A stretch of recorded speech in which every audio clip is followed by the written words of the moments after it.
it's Jen from Shabby Fabrics, and we recently introduced this beautiful quilt design right here at Shabby Fabrics using the Flower Girl fabrics by Moda, and this has been a customer favorite. People love this collection, and we could not resist doing something really pretty, really feminine with a little bit of patchwork, some applique, and then accented with a beautiful scallop border. You might have seen this quilt and said, you know what, I think that's beyond my skill set. And I'm here to tell you today, not even close. So what I want to do is really give you an overview of how the quilt goes together. You're still able, at least at the time of this filming, able to reserve the kit as well as the backing, and the thread set is what we use to stitch down all of our pre-fused laser cut applique. So I want to show you really what went into this quilt and show you that when you start to break it down, it's absolutely doable. I want to just say something very that we do with our kits that is maybe something you haven't seen before from other quilt shops.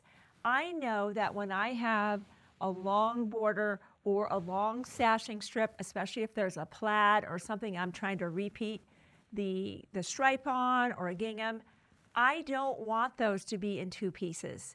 We go to extra effort here at Shabby when we put kits together to make sure these borders are in long, continuous strips. You're not seeing an unsightly seam, whether that is on the diagonal, a butt joint.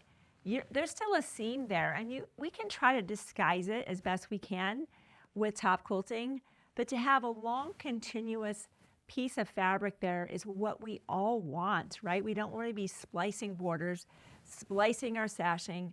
So I just wanted to let you know that we take so much care in putting these kits together because we have you in mind from the beginning, in the middle, and to the end, that you have an amazing experience with the kit and you're happy to put it together and do it all over again. Because we have these long runs of our border as well as our sashing, we were actually able to do another project with the leftover squares, the leftover sashing, as well as our borders. And that's the project here on the table. So how fun that you get a second project. Maybe you want to put that on the table. I've seen beds now that have bed runners, or maybe give that as a gift. So I just wanted to talk about that before we dive into really how does this quilt go together. So let's just look at it. Patchwork, much easier than you think. I'm excited to tell you about a product that I found at International Quilt Market from a company called TenSisters. It's a fusible grid. And while fusible grid has actually been around for decades, I really love that the TenSisters grid has a slightly upsized square. So then when we cut our squares to the size indicated in the pattern, it fits perfectly in the grid. And I'm going to show you that process shortly. It's really fun. And it makes the patchwork going together so fast, and all the points come out just perfectly. And guess what? Not one pin is used. My favorite. I love that. In the middle here, we have 2 lanes of applique pre-fused laser cut. And we make sure we give you full-size diagrams so that you can line all of those up, tape them together, and you have the entire run that you can lay that entire thing out as you bring that onto your background. And then, of course, once you sew everything together, these are straight borders. You can leave that quilt that way, or if you love that scallop look as I do, be sure to pick up the Scallop Lines and Waves template by Quilt in a Day. And I have recorded a video on how to use this tool. It's really fun, and I think it adds a really feminine touch. If you are going to take that approach to the scallop border, be sure to check out my video as well about doing bias binding. That'll be very important to you.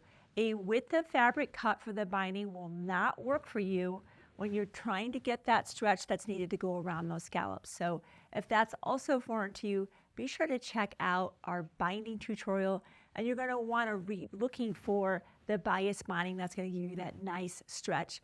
But the focus today will really be on how do we do all of this patchwork in record time? Our points are perfect and you didn't use one pin? How'd that all happen?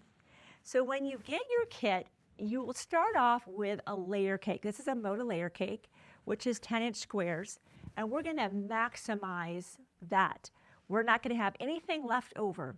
So you'll start off cutting 2-inch squares, and you want to be very intentional about getting 5 columns and then rotating and 5 again. That's going to give you more squares than you're going to need for the quilt and the runner, and you'll still have some left over. So you can put that in your stash for another project. So whenever I get ready to recut a pre-cut such as this into smaller shapes, I stack as many as I'm comfortable with. This is where getting a really sharp blade is important. If I'm just cutting a single layer of fabric or maybe 2, I'm okay even with a slightly dull blade. But if I know I want to plow through 4, 5, 6 layers of fabric, just get that fresh blade in there. We have the 1-pack, 2-pack, 5-pack, and even a titanium blade if you're inclined to make that investment. They are sharp, they're extremely sharp, and they do last longer than a normal steel blade on the 45mm replacement. So I'm going to take my 2.5 by 12.5 inch creative grid, and I love this one because all I do is look at the number 2. As we know, the black dots have the 1/2 inch increments, and the white dots have the whole numbers. So if you just place that 2 on that edge, making sure our fabric is perfectly stacked, of course, and we just begin cutting.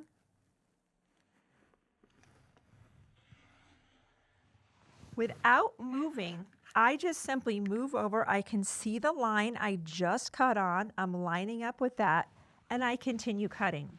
Without lifting anything, I simply rotate that mat, and we come back lining up with the 2 all the way across. You get the idea. Go ahead and get all of your fabrics cut. We chose to go ahead and just group them together so that we saw our stacks. You can leave them in this mixed group if you want.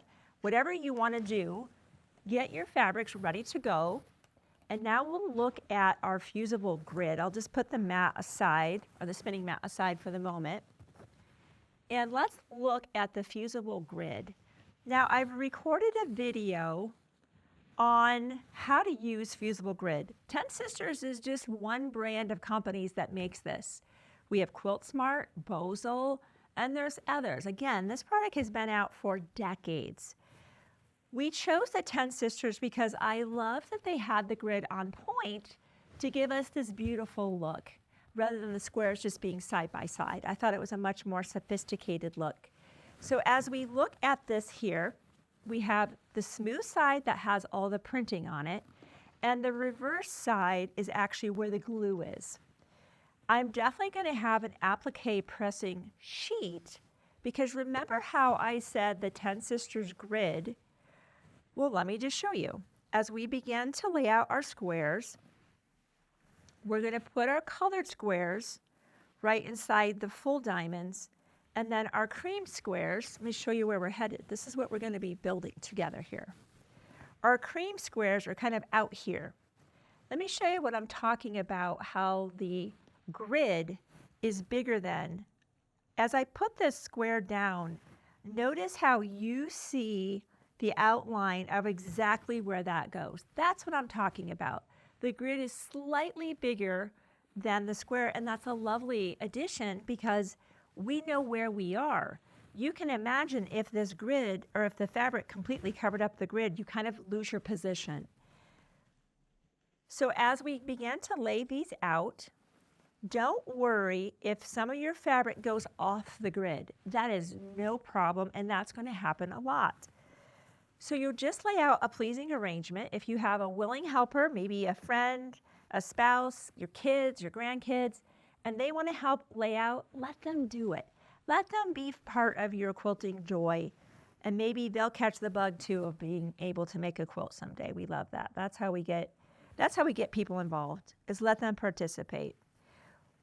So we fill our squares here. Now out here, this is where you will use this fabric, this little tossed little flower here on the cream on the outside.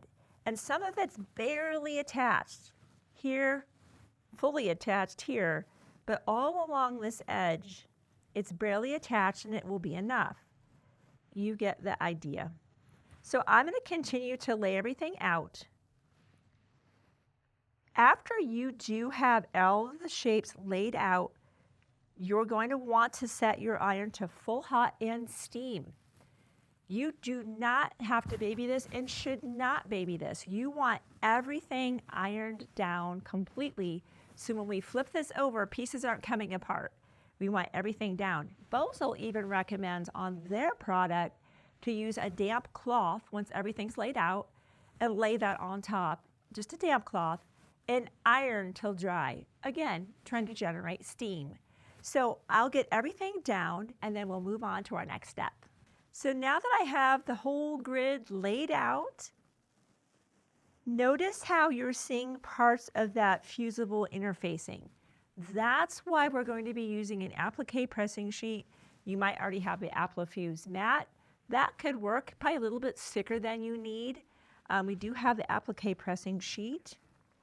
And the goal here is I could take my iron straight to this, but those little glimpses of that interfacing mean glue is going to be making contact with the bottom of my iron and can make quite a mess. And of course get stuck to that. So I am going to carefully, once I'm happy with everything's positioned, lay this down so nothing's moving, and we'll just begin to steam everything into place. So I definitely wanted to make sure you were aware of why are we using this sheet? Why is that important? It doesn't have to be a sheet. I just like this because the glue doesn't stick to the sheet. And if you try to use a fabric that you put down, it of course will stick to that fabric. So applique pressing sheet, I have lots of reasons for it. It's great for applique and for projects like this. So I will just keep ironing everything down, steaming as I go. Once I come back, we will now flip this over and make sure that we've got everything down, because that's going to be important as we move on to our next step. So I have everything ironed down, nothing's falling off, that's great. This extra grid, now you can imagine if you're doing this entire strip, you will have a little bit of extra grid at the top and at the bottom. We have found it's important to carve that out now, cut it away, because later on when everything's sewn together, that's just not any fun at all. So, and it can create a little bit of a mess. So I will go ahead and carve that away so that it will look like this. There's no grid poking out anywhere. So let me go ahead and get that trimmed away. Now we flip over our grid. If you see anything lifting up, fix it right now. I'm just going to iron right on the fabric so I don't need to worry about my sheet. Let's test that one more time. Make sure nothing's coming off. Oh, there's a couple more. Let me get that re-ironed. I don't want anything falling off as I begin to sew it together.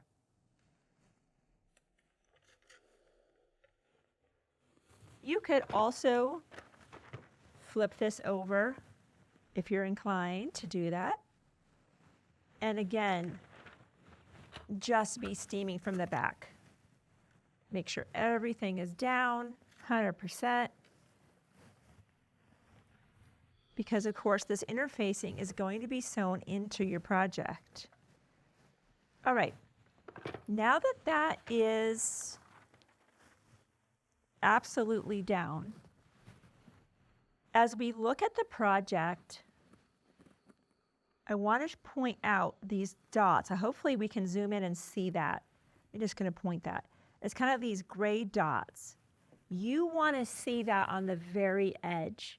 When you fold your fabric over, if you see the dots, you're in the right spot. Now, let's say before you even start sewing, you're like, oh no, that square shifted. There's this gap here. Nobody cares. It doesn't matter. This is one of my favorite parts about using this grid. If you are about in the middle of the grid, you are good to go. Just remember, we're going to be sewing with a 1/4 inch seam allowance. Anything that is not perfectly situated will be taken care of. and your points are still going to come out perfectly. So don't think you need to be starting to come out perfectly. So don't think you need to be starting to lift this up, right? Now, if that's cattywampus because it's a gingham and bothers you, simply pick it up, get it straight because of the visual appearance, but as a matter of whether or not it will come out looking like patchwork, it will. It will. That's the thing I love about that. Many times in precise piecing, there isn't that wiggle room, but there is with Fusible Grid. And I think that's why this makes this such a fun, beginner-friendly process. As I said, we begin to fold that over, and we're going to sew 1/4 inch, and then we're going to fold over again, making sure that we see our dots, and fold and sew 1/4 inch. And we simply keep going, 1/4 inch, seeing those dots on the edge, until all of this is sewn together. Let me head to the sewing machine. I'll do a couple of the rows, and then I'll just complete those all the way across before we move on to the next step. I have my seam guide on my machine to help me stay true to the 1/4 inch, and I start sewing just before the square.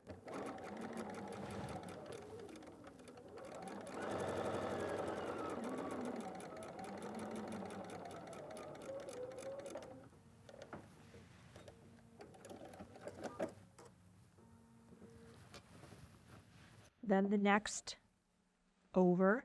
Again, I'm looking for those gray dots to be sitting right on that edge. Just rotate that over till you see it. Notice I am not using any pins.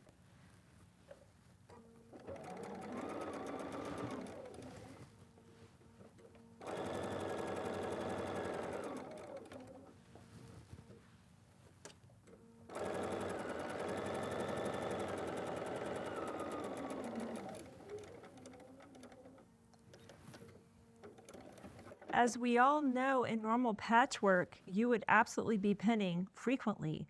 I advocate that all the time, and it's very important. That's one of the reasons this is such a time saver, is the necessary step of pinning is non-existent with Fusible Grid like this.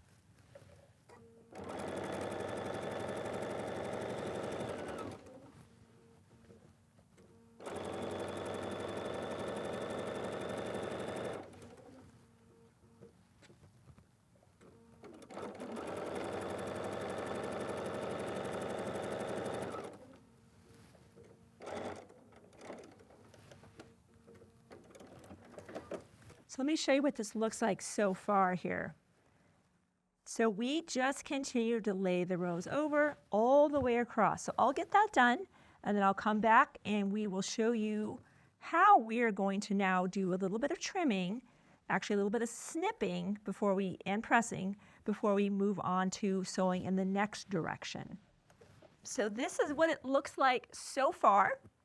And in order to be able to now sew these rows, you can see there's some resistance. So what do we do about that?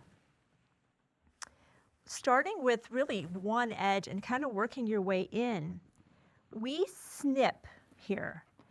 So in that gap with some very sharp scissors, I've got these Karen K's, grab your sharpest scissors, we're going to just snip in so that there is the ability now to be able to move in this direction. So I just snip, fold it over, snip the next row. If you cut your threads, don't worry. Another thing to be very forgiving, because it'll all be taken care of in the next step. I have snipped plenty of threads inadvertently, and that is not a problem at all. So I will continue snipping just these gaps. And then we'll move on to pressing. So now that we have this snipped, we need to press. So whether you want to press this top row in this direction or the opposite, doesn't matter. Just make every other row press in that direction, and now this row will press in this direction. That will be important to us. I like to just fold this under, and I'm like, okay, now this row is going to go this way. So I just kind of fold this out of my way. And now I'm going to press in this direction. Fold this one under. This goes this way. This goes this way. You get the idea. All right, I'll get that pressed out and I'll be right back. So as we look at our seams, as you can see, every other row is pressed this direction, that's pressed that direction.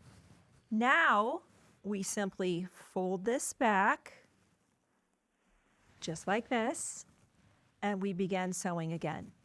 Now let's look at that and see, okay, I see my square is here. It doesn't really matter if you sewed from here or if you sewed from here. It doesn't really matter. This gives you more insight of when you're kind of contacting the other fabric. So I will go ahead and sew from this side. I'm seeing the dots on the edge. I know I'm in the right spot. Starting a little before, ending a little after.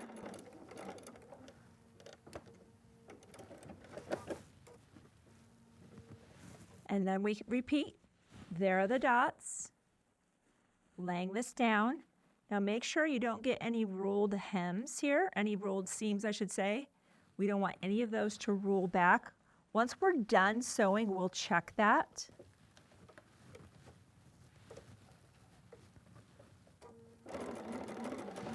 I'm just going to look each time.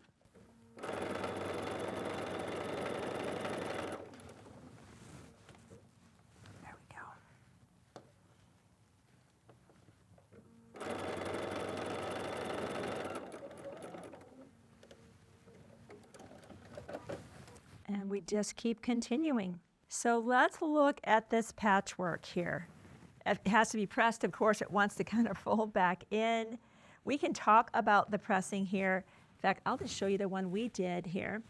We put some direction. This is the TenSisters grid, again, that I'm working with. We just found that pressing part of it this direction, part of it that direction, seemed to work out well. There really wasn't a specific instruction included in the package, so I don't think pressing is necessarily so critical that if you press it in one direction or the other, it's going to make a difference.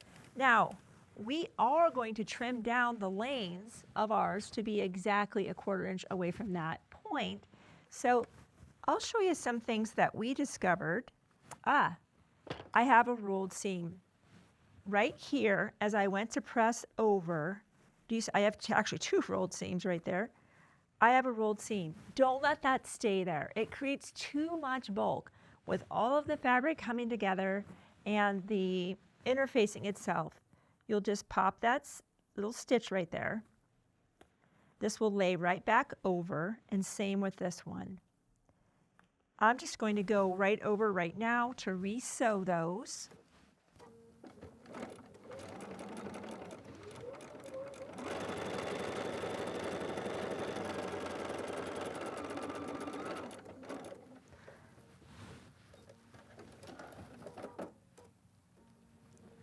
Okay, definitely very important to do that. Don't let that sit there like that. And if you have any others, fix those as well. So you get the idea that we need to press and press this direction. Let's flip this over and we can look at the other one that's fully pressed out. In fact, we'll just move to that one real quick. I want to point out that we can see these points of our colored fabric are coming right to our sashing strip. But remember, there's a 1/4 inch seam allowance there. So I'm going to move this actually out of the way. And we're going to focus on how to trim this. And this is where a long Creative Grid tool is fantastic. And that dashed black line, we want to set the dashed line on these points because we know that a 1/4 inch away from that is where we're going to trim, and ultimately where our needle will pass through is that dashed line, and we'll be hitting those points every single time.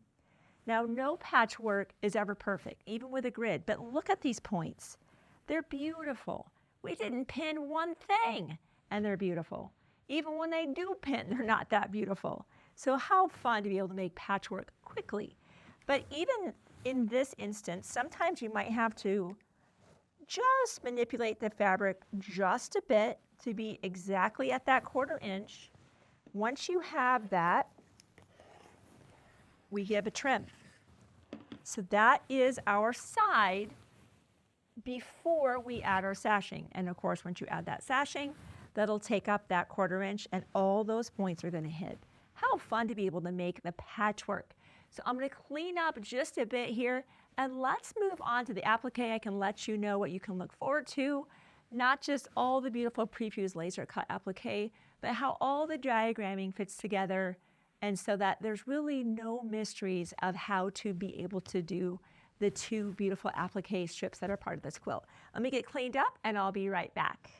For the applique portion of the quilt that adds so much pretty charm there, you're not tracing any of that. You're not having to cut that out. You get the convenience of all of these shapes being prefused and laser cut for you.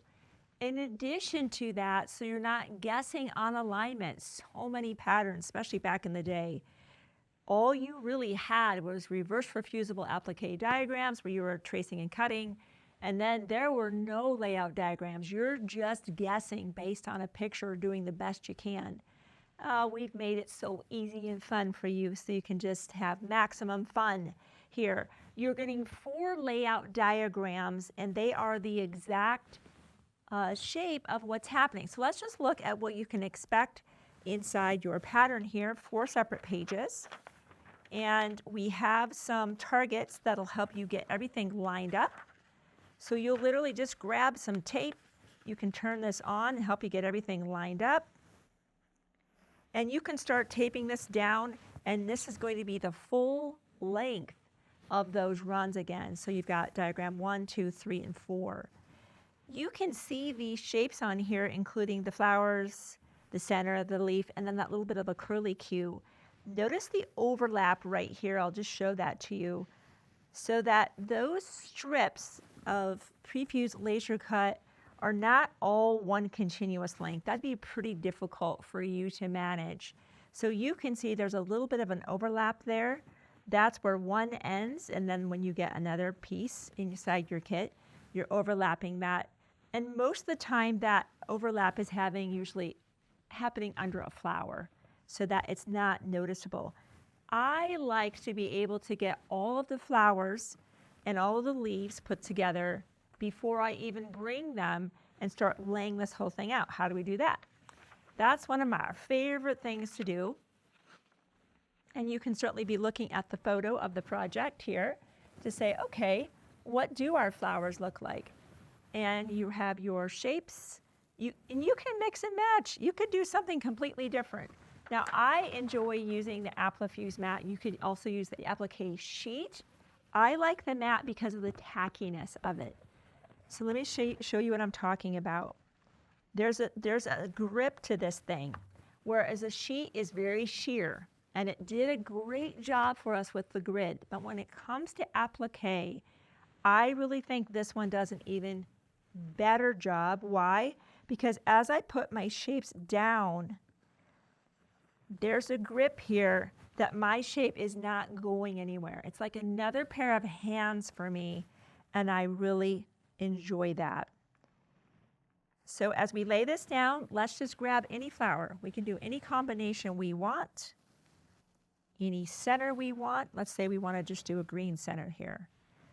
And you can do a couple of those all at the same time. I should have mentioned, when you get your shapes, if you've ever had difficulty removing the fusible, just give a good hard crease. Don't have to baby the fabric. And that will release right off the back, and you'll be able to peel that away. So rather than kind of digging at that with your nail, which I've done, and I've even damaged my fabric before doing that, that is a way I have found to release that much quicker. So you get the idea that you can build these ahead now come with a medium heat. I need to bring that heat down. And I just place my iron there, 5 to 6 seconds, let everything merge, move on to the next one. Let that merge, and of course, let that cool down. I get excited every time I do applique, and so many times I went to pull it up and it wasn't cool yet and things are falling apart. So make sure you let that cool down. But you get the idea that pre-assembling anything that has layered applique is in your favor before you start bringing your long strips, your backgrounds, and then you start laying everything out. Tammy found it very helpful when she was laying out the applique, really to kind of clear her space, get the long background strip prepared. All of the appliques were pre-grouped and merged together. This one's cooled down. So now this is a unit, right? Now I'm not dealing with 3 pieces anymore. I'm dealing with 1. So we lay our background down. We put our vines down, get those secure, and then on come the flowers. And then, of course, we are stitching everything down with our 4-piece thread set from Sulky. Once you have that done, and we have oversized that. We have increased the size. Notice this is raw edge and trim line. We've given you a bigger piece of fabric than you need. And I like that. I like being able to have a bigger piece, get all my applique down, get everything stitched down. Because sometimes when we do that, the edges of the fabric get frayed. You're able to now trim this up to 6.5 wide by the full length. That's where that 6.5 by 24.5 inch ruler from Creative Grid is gold. You're just laying that ruler right down that runway, and you're trimming on the right and you're trimming on the left. And now you have your 2 beautiful strips. So that's how you're making that. Of course, you're going to be sewing your patchwork with your sashing. Again, a reminder, those are long continuous strips for you. No unsightly seams. You're not trying to match up a plaid that's almost impossible to match. You're sewing all of your applique together, adding your borders. Then if you opt to go ahead and scallop that, just a reminder that the scallop vines and waves template is a really tried and true product, and I have filmed a video showing you how to do that, as well as later on that bias binding to be able to do the binding around those scallops successfully. As you can see, this project isn't nearly as difficult as it appears. So be sure to pick up your kit, your backing, your thread set, any notions you might need, and I look forward to seeing you soon on another video.